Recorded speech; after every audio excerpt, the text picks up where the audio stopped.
Excellencies, distinguished business leaders, ladies and gentlemen, good morning to you all. And thank you, Winnie and Icy, for the good welcome. Let me start by saying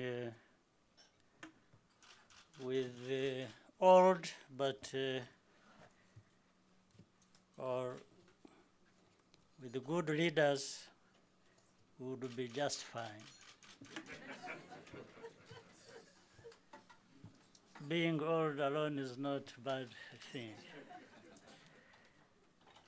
I appreciate so many of you making time for this important conversation,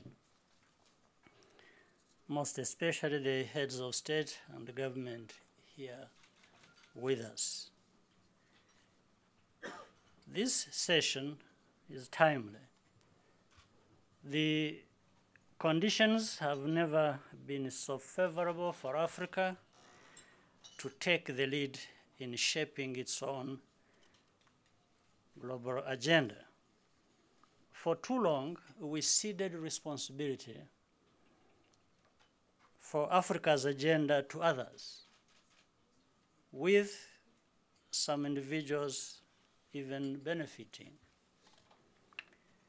But challenges relating to migration, security, and climate change, among others, mean there is no longer any actor who sees an advantage in an African Africa that is institutionally weak and economically stagnant. I don't think it benefits anyone. Put differently, everyone benefits from a stronger, more united Africa, and this is reflected in the more constructive tone of Africa's partnerships with Europe, China, India, and others. But no one is going to transform Africa on our behalf. It's definitely up to us. However, today the pace and the quality of integration in Africa is increasing noticeably, and this is very significant. Last year, for example, the African Continental Free Trade Agreement was adopted, and it is likely to come into force this year. We also agreed on a timetable for the free movement of people and on the establishment of a single African air transport market. At the next African Union Summit, we expect to consider an innovative proposal to harmonize digital identity platforms across Africa with common technical standards and data protection norms. The goal is to bring all Africans into productive, knowledge-based economic activity. This is an example of how Africa can work together to prepare for the fourth industrial revolution. This dynamism is consequential for the future.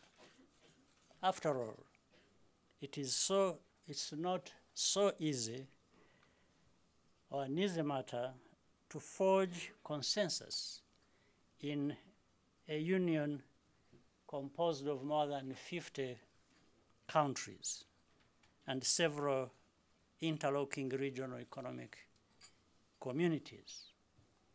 But it is doable. International cooperation is indispensable.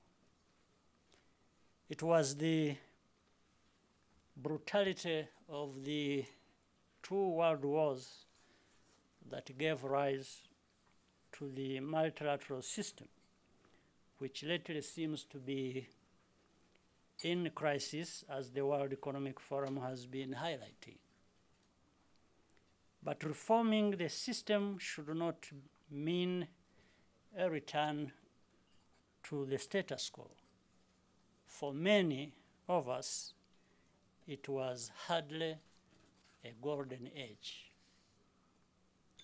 Rulemaking was not inclusive, and the balancing of geopolitical interests among major powers often came at a very high price for those on the periphery. For Africa, the most important thing is to adopt a posture of active responsibility toward shaping our place in the world. In the multi-stakeholder spirit of this gathering, this also requires strategic leadership and investment from the private sector, particularly in terms of technology and industrialization. Perhaps the question we should be examining now is, are there any common interests that we can define together to restore a moral center to multilateralism? I thank you for your kind attention and look forward to our roundtable discussions.